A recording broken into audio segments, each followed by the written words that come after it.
Ipoprotesta ng transport group na Manibela ang muling pagtaas ng presyo ng mga produktong petrolyo. Para sa grupo pagmamalabis at walang basihan ang dagdag singil ng mga kumpanya ng petrolyo. Makakapanayam natin si Manibela Chairman Mar Valbuena. Magandang umaga sa iyo, Mr. Valbuena. Magandang umaga po, Ma'am Susan, at magandang umaga po sa lahat po ng nanonood ngayon. So, magtitigil pasada po kayo. Kailan po ang plano nyo? Pinag-uusapan pa po namin kung anong araw po ito dahil nga dito sa pagsirit na naman ng mga produktong petrolyo, Ma'am Susan. Unti-unti na namang aabot sa 100 piso na hindi natin namamalayan dahil nga sa kaliwat ka ng issue ng ating bayan. Masyado tayong pinagsasamantalahan ng mga oil companies at kasabwat itong Department of Energy dito sa pagsasamantala ng mga oil companies na ito. At walang ginagawa itong si Secretary Sharon Garin na hanggang ngayon ay napaka-inutil pa rin dito sa issue ng oil price hike, Ma'am Susan. Apo, Ginoong Valbuena, sa buong bansa ba yung pinaplano nyong tigil pasada? At kung sakali, gaano karaming miyembro nyo ang lalahok dito?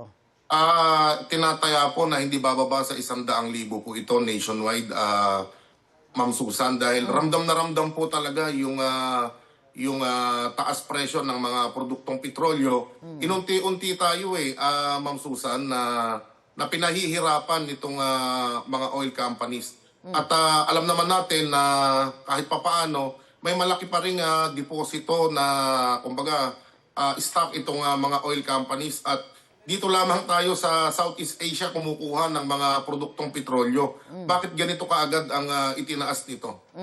Sabi niyo po ay kulang pa yung panukalang pisong taas pasahe sa jeep. Kung sakali, magkano po ang hihilingin yung taas pasahe, Ginoong Valbuena? At least sana 2 pesos, Ma'am Susan, kasi nga yung losses pa namin noong Marso hanggang ngayon ay hindi pa rin kami nakaka-recover dito. Kaya sana mapagbigyan tayo ng ating Pangulo, kung hindi sana ito binawi nung nakaraan, ay okay na po sana yung piso. Kaya lang napakalaki pa rin ng hinahabol nating nawalang kita ng ating mga kasamahan. Kung titignan po natin, 100% na halos po ang itinaas po nito. Yung hiniling po natin na piso noon, pre-war era pa ito nung hindi pa po sumisiklab yung gera, Ma'am Susan, at hindi nga naibigay sa atin ito. Ngayon na bibigyan tayo, yung piso pa rin, panahon pa ito nung wala pang gera. Meron ba kayong konsultasyon sa Department of Energy at saka sa LTFRB para mapag-usapan yung hirap na dinaranas ninyo ngayon ng mga tsuper at doon sa mga pinaplano nyo dahil siyempre gusto nyo marinig ang hinaing ng inyong sektor, Ginoong Valbuena? Hindi rin naman po kami hinaharap ng Department of Energy kahit po sa mga pagdinig sa Kongreso at Senado. Hindi naman po nasasagot yung ina-address natin na mga issues.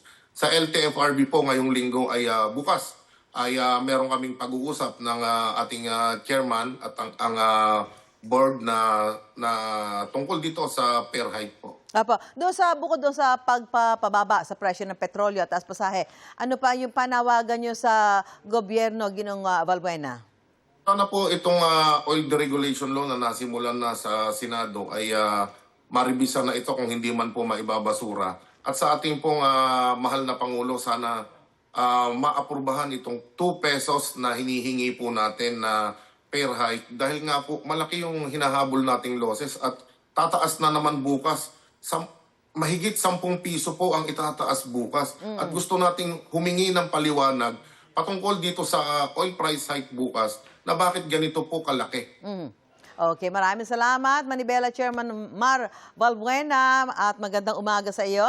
Sisikapin po namin kunan ng pahayag ang DOE at si Energy Secretary Sharon Garin.